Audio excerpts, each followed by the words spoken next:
Shalom, selamat pagi dan salam sejahtera bagi kita dimanapun Anda berada.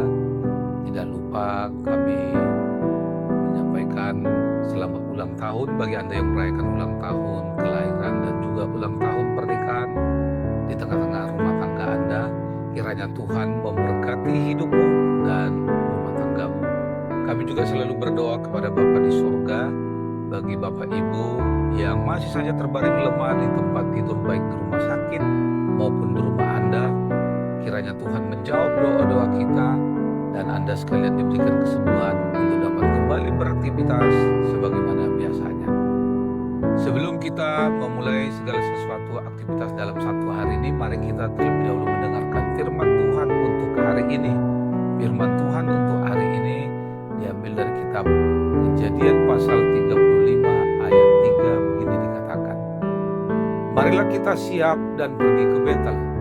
Aku akan membuat mezbah di sana bagi Allah yang telah menjawab aku pada masa kesesakanku dan yang telah menyertai aku di jalan yang kutempuh. Demikian firman Tuhan. Saudara-saudari, penyertaan Tuhan selalu ada di sepanjang kehidupan kita.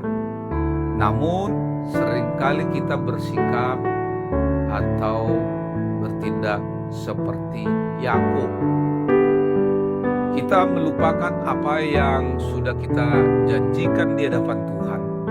Akhirnya meskipun sibuk dengan dirinya, tetapi Yakub mendengar dan taat pada perintah Tuhan untuk kembali ke Betel. Mendengarkan dan taat membuat Yakub kembali menyadari dan melihat bahwa penyertaan Tuhan di sepanjang kehidupannya serta mengingat janjinya yang pernah ia berbuat sehingga ia bisa memenuhi janji tersebut. Perjumpaan dengan Tuhan akan membawa perubahan yang radikal dalam hidup seseorang seperti Yakub. Yakub dalam imannya tidak hanya taat kepada perintah Tuhan, tetapi juga meyakini bahwa janji dan pemeliharaan Tuhan selalu ada dan tidak pernah hilang dari tengah-tengah kehidupannya. Bukan hanya itu, nama Yakub juga diubah oleh Allah menjadi Israel, dari si cerdik yang suka bertipu muslihat menjadi seorang pemenang yang bergumul dengan Allah. Itu yang bisa kita lihat di dalam Kejadian pasal 32 ayat 28 dan Kejadian 35 ayat 10. Yakub juga mengubah hidup bagi pengikutnya yang semula menyembah dewa-dewa asing, kini tanpa syarat menyerahkan segala milik mereka untuk dihancurkan. Perjumpaan dengan Tuhan seharusnya merupakan proklamasi kedahsyatan dan kemahakuasaan Allah, bahwa hanya Dialah Allah yang layak untuk disembah. Tidak ada Allah lain selain Allah Israel.